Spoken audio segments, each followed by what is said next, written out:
అర్జున్ రెడ్డి, జాతిరత్నాలు ఇటువంటి సినిమాల్లో నటించి ఒక నటుడిగా గుర్తింపు పొందిన ఒక ప్రత్యేకతను సాధించుకున్న రాహుల్ రామకృష్ణ ఇప్పుడు వార్తల్లోని వ్యక్తి అయిపోయాడు.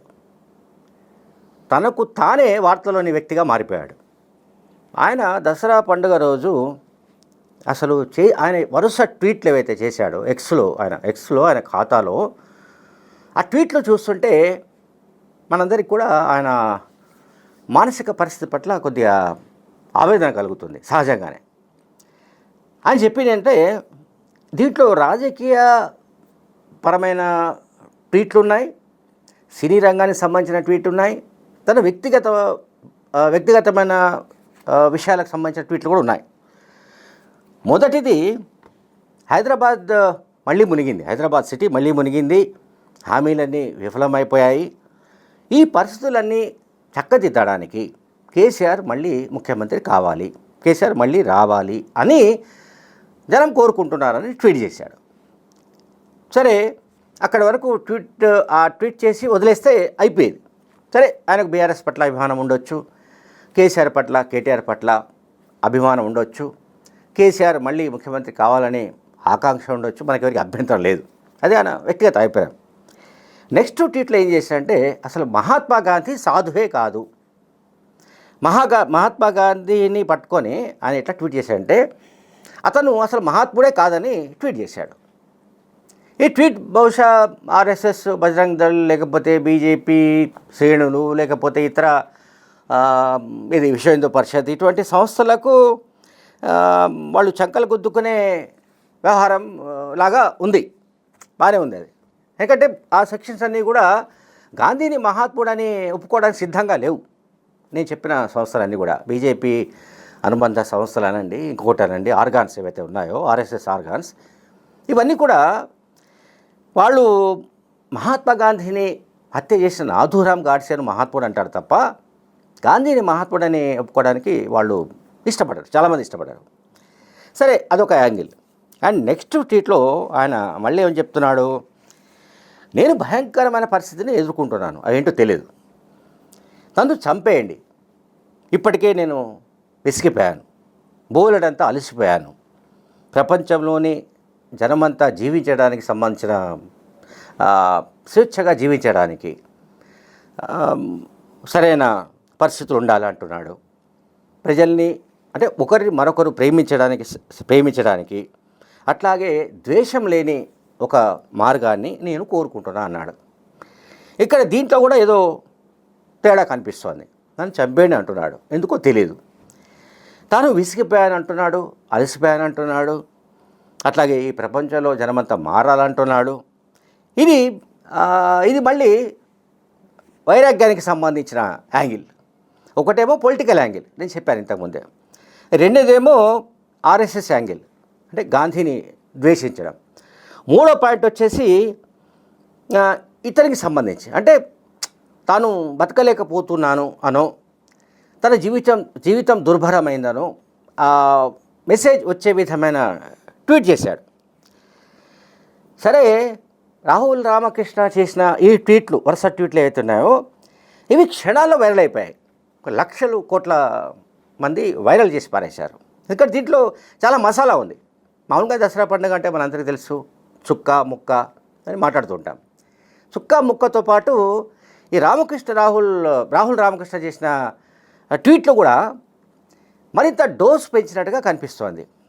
ప్రజలను కావచ్చు, లేకపోతే ఈ సోషల్ మీడియా ఫాలో అవుతున్న వాళ్ళు కావచ్చు, వీళ్ళందరికీ.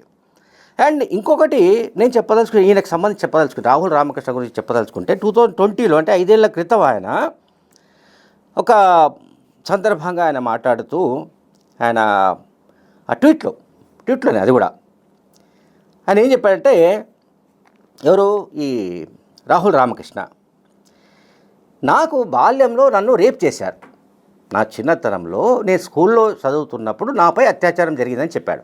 ఎవరు ఈ రాహుల్ రామకృష్ణ. అయితే నేను దాని గురించి వివరించడానికి ఇష్టపడడం లేదు, అదొక భయంకరమైన పీడకల, భయంకరమైన ఒక విషాదకరమైన దుర్ఘటన, కాబట్టి నేను దాన్ని వివరించడానికి నేను సిద్ధంగా లేను. ఆ గాయం గురించి నేను మాట్లాడడానికి ఇప్పుడు కారణం ఏంటంటే ప్రతిరోజు జరిగే దాని గురించి మాట్లాడబడని నేరాన్ని నేను వెలుగులోకి తీసుకురావాలనుకుంటున్నా అంటున్నాడు. అంటే సాధారణంగా ఇప్పుడు చిన్నపిల్లలపైన లైంగిక నేరాలు ఎంత జరుగుతున్నాయో మనందరికీ తెలుసు. ప్రతిరోజు అటువంటి రిపోర్ట్ అవుతూనే ఉన్నాయి ఎక్కడో చోట, తెలుగు రాష్ట్రాల్లో కావచ్చు, ఇతర రాష్ట్రాల్లో కావచ్చు. సో వాటిని ఉద్దేశిస్తూ అతను ఇటువంటి కామెంట్ చేశాడు. ఇది నా బాల్యంలో జరిగింది, నేను స్కూల్లో ఉన్నప్పుడు జరిగింది, నాకు ఏం జరిగిందో అప్పుడు నాకు తెలియదు, కానీ దానివల్ల నాకు చాలా సిగ్గు బాధ అనిపించింది ఆ సమయంలో. నేను ఆ సంఘటనను అసలు ఇప్పటికి కూడా నేను మర్చిపోలేకపోతున్నాను. ఆ తర్వాత నేను కౌన్సిలింగ్కి వెళ్ళాను, కొంతమంది స్నేహితులు నన్ను కౌన్సిలింగ్కి పంపించారు. ఆ తర్వాత కొంత నయమైంది అని చెప్పాడు. అంటే ఇంకొకటి, దిశ కేసు ఏదైతే జరిగిందో, దిశ అని మనందరికీ తెలుసు. అయితే హైదరాబాద్ శివార్లో జరిగిన అత్యాచారంలో, సామూహిక అత్యాచారం, ఆ తర్వాత హత్య, ఆ తర్వాత ఎన్కౌంటర్. దిశ కేసు మనందరికీ చాలా పాపులర్ కేసు అది.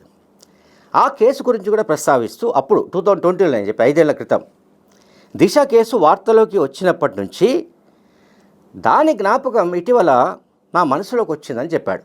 అంటే తన బాల్యంలో జరిగిన అత్యాచారంకు సంబంధించిన జ్ఞాపకాలు మళ్ళీ గుర్తుకొచ్చాయని చెప్పాడు. 2020లో 5 ఏళ్ల క్రితం. ఆ గాయాన్ని అధిగమించడానికి సంబంధించి నాకు ధైర్యం కానీ శక్తి కానీ ఎక్కడి నుంచి వచ్చిందో ఏమో నాకే తెలియదని అతను చెప్పుకున్నాడు. నా జీవితాంతం నా కుటుంబం భావోద్వేగంగా, అట్లాగే ఆర్థికంగా కావచ్చు, నాకు నైతికంగా మద్దతుగా నిలబడిందని కూడా చెప్పుకున్నాడు. నా తల్లి కావచ్చు, అట్లాగే నా తోబుట్టులు కావచ్చు, వాళ్ళ నుంచి నేను మానసిక బలాన్ని పొందుతున్నాను. వాళ్ళు నాకు ధైర్యంగా ఎట్లా ఉండాలో వాళ్ళు తరచూ చెబుతూ వస్తున్నారు. అట్లాగే నేను ఇంతకు చెప్పినట్టుగా కౌన్సిలింగ్ కూడా నన్ను కొంత మార్చగలిగింది అని ఇవన్నీ చెప్పుకున్నాడు. అండ్ ఇంకొకటి చెప్పాడు అందులో, 5 ఏళ్ల క్రితమే భయం నుంచి మనల్ని మనం బయటకు రావడం అనేది చాలా కష్టం. భయం అనే దాని నుంచి బయటకు రావడం, మనం బయటకు రావడం అనేది చాలా కష్టమని చెప్పుకున్నాడు. తర్వాత అయితే ఇది చాలా క్లిష్టమైనప్పటికీ కూడా అందులోంచి బయటకు రాక తప్పదని చెప్పాడు. అండ్ నేను ఇప్పుడు ఏదైతే చెప్పానో నా కన్ఫెషన్ స్టేట్మెంట్ అనుకోండి, అంటే నాపై అత్యాచారం జరిగింది ఎప్పుడు చిన్నప్పుడు అని దానికి సంబంధించి ఆయన ఏం చెప్తున్నానంటే, దానిపైన నేను ఇక పూర్తి వివరాలు చెప్పదలుచుకోలేదు అని కూడా చెప్పాడు. అయితే ఇతను అని చెప్పేసి రాహుల్ రామకృష్ణ పోస్ట్ చేశాడు. అప్పుడు 2020లో ఇది ట్వీట్లో వచ్చింది. మనపై జరుగుతున్న నేరం మనమే కాదు, మనం జీవిస్తున్న అత్యాచార సంస్కృతి గురించి చర్చ జరగాలని కూడా అతను అందులో ముగించాడు. అంటే ఈ కల్చర్ ఏదైతే ఉందో, లైంగిక నేరాలకు సంబంధించిన కల్చర్, అత్యాచారాలకు సంబంధించిన సంస్కృతి పైన చర్చ జరగాలని అతను కోరుకున్నట్టుగా కనిపిస్తుంది. అయితే నేను 5 ఏళ్ల క్రితం రాహుల్ రామకృష్ణ చేసిన ట్వీట్లకు ఈ ట్వీట్లకు సంబంధం లేకపోవచ్చు, సంబంధం లేదు. ఇవేమో పొలిటికల్ డైమెన్షన్లో ఉన్నాయి, అట్లాగే నేను చెప్పినట్టుగా ఇతర డైమెన్షన్స్లో ఉన్నాయి. బట్ అంటే 5 ఏళ్ల క్రితమే తన బాల్యంలో తనను ఎవరో అత్యాచారం చేశారనే విషయాన్ని చెప్పడాన్ని బట్టి అతను అంతకు ముందే చాలా కాలంగా డిప్రెషన్లో ఉన్నట్టుగా మనకు కనిపిస్తోంది.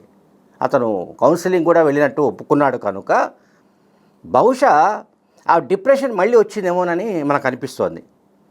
ఎందుకంటే సరే, కాంగ్రెస్కు సంబంధించిన కార్యకర్తలు కావచ్చు, లేకపోతే చాలామంది నెటిజన్స్ కావచ్చు, ఈ ట్వీట్లకు సంబంధించి వరుస ట్వీట్లకు సంబంధించి వాళ్ళు ఏం పెట్టారంటే దాని కింద కామెంట్స్, దసరా పూట మంది ఎక్కువైందా రాబాయ్ అని పెట్టారు. నెటిజన్స్ సాధారణంగా అట్లనే పెడతారు కదా. ఎందుకంటే ఒక నటుడు, అందరికీ తెలిసిన వ్యక్తి, ఈ రకంగా పొంతన లేని విషయాలపైన ఒకదానికొకటి లింక్ లేదు దీంట్లో. ఈ లింక్ లేని వ్యవహారాలపైన మాట్లాడడం అంటే, ట్వీట్ చేయడం అంటే మాట్లాడడమే కదా, తన భావాలను వ్యక్తం చేయడమే. ఈ రకంగా చేయడం పట్ల చాలామంది నెటిజన్స్ మండిపడిన సంగతి మనకు తెలుసు. దీంతో ఆయన పండుగ తెల్లవారే అంటే శుక్రవారం రోజు తన ఎక్స్ ఖాతాను డీయాక్టివేట్ చేసేసుకున్నాడు. అంటే తన ఖాతాను క్లోజ్ చేశాడు. సో మొత్తం మీద నాకు అనిపిస్తుంది అంటే రాహుల్ రామకృష్ణ ఇంకా చికిత్స తీసుకోవాల్సిన అవసరం ఉందని నాకైతే కనిపిస్తోంది. Thank you very much.